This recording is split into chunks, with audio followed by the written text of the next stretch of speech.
All right, hey guys, what's up? It's Stephen Dunn and Dr. Claire Watkins from CORE Therapy and Pilates. And today I just want to go over some really quick information about working at a clinic where you get one-on-one care like what we do here versus working at the clinic where you see 2, 3, or however many patients at a time, where you're kind of scrambling and running around like a chicken with your head cut off, working with many patients. Now, any therapist has been there in the outpatient setting. I've been there, but for me, it's just been since like 2003. So it's been a long time since I've been in that situation. Claire, new to us, but has been in that situation more recently. So a lot of my patients will ask, well, what's the difference between going to the clinic that my doctor owns after I have my surgery versus going to a clinic like where you work? So what would you say for that answer? Because you've been in both of those situations recently. Yeah, I'd say the difference is pretty huge. So I'll just go kind of like what my day-to-day would look like at a busier clinic versus here. So at busier clinics, you would normally be seen by your therapist in chunks of time when they can get to you with the help of like other support staff. The PT would be nearby to supervise, but I would be unable to be with my patients directly the whole time, which was really difficult because I felt like I wasn't providing the care that I should be providing because I was unable. And when you say support staff, like physical therapy assistants like or technicians? Yeah. And so a technician is someone who's not been to school. A PT assistant has been to school, just to kind of clarify that. So a PT assistant or PTA has been to school, does have a license, but you're referencing technicians or aides. And usually techs or aides are people who have not been to PT or PTA school yet, but are interested. They want to go to school. Yeah, for sure.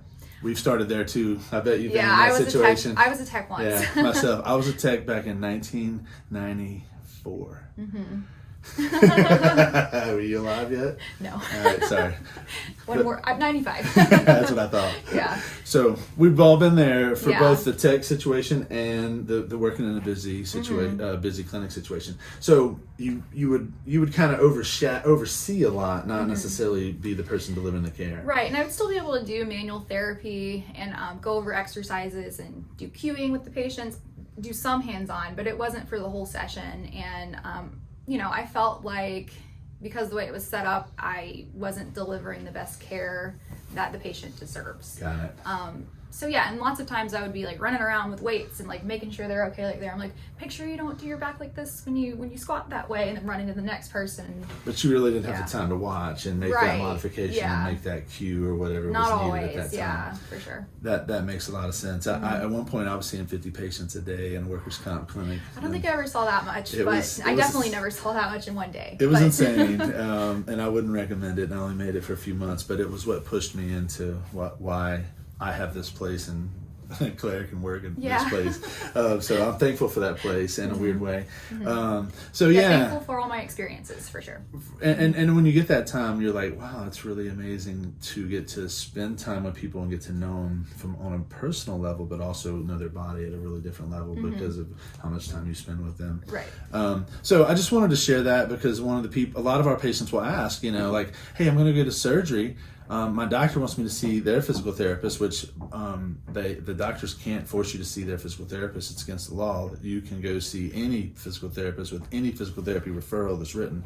So if the doctor writes you a referral that has the name of their clinic or the name of any clinic on it, you can take it anywhere. You don't have to take it to the place that it's written to. No one knows that. They don't say that a lot. But one thing I want to ask, did you ever catch the cost of what a session was in a place where you used to work versus, I'm just curious if you knew what they were charging to have 4 or 5 people running around in the room at the same time? I'm not 100% sure. It would vary based on insurance. And I know we did have at my last place a self-pay option, but they would always have at least some kind of copay. And sometimes those copays were high, like sometimes up to $100, maybe even $200. Got it. Yeah. I wonder what they were paying to meet their deductible. Again, I'm just kind of thinking out loud. I don't know. Front desk knew, but yeah. Makes sense. I just was wondering. So again, just answering a question that we get a lot in here. We see a lot of our Medicare patients that are working with us, and then they end up having some kind of surgery, whatever that surgery is, and their doctors want them to go work with their physical therapist with the pretense that, oh, you're going to see my therapist and we're going to communicate a lot. Let me ask you, did you ever communicate with those doctors that worked with you? Sometimes. Okay, Yeah, that's if I good. felt like it was necessary, I would reach out, email, or call. Yeah. Got it. I was always wondering if that was really something that worked or Sometimes, happened. yeah. If it was necessary, I would reach out. Got it. Sometimes even they would reach out, but it kind of just depends on the person. All right. Yeah. See, and this is why I do this. I wasn't expecting that answer, but I'm not even going to edit this out. I promise. All right. So with that said, thanks a lot for helping us with that today. Claire and I are talking and chatting and getting some blog material together. So thanks for watching, and we'll see you at the studio.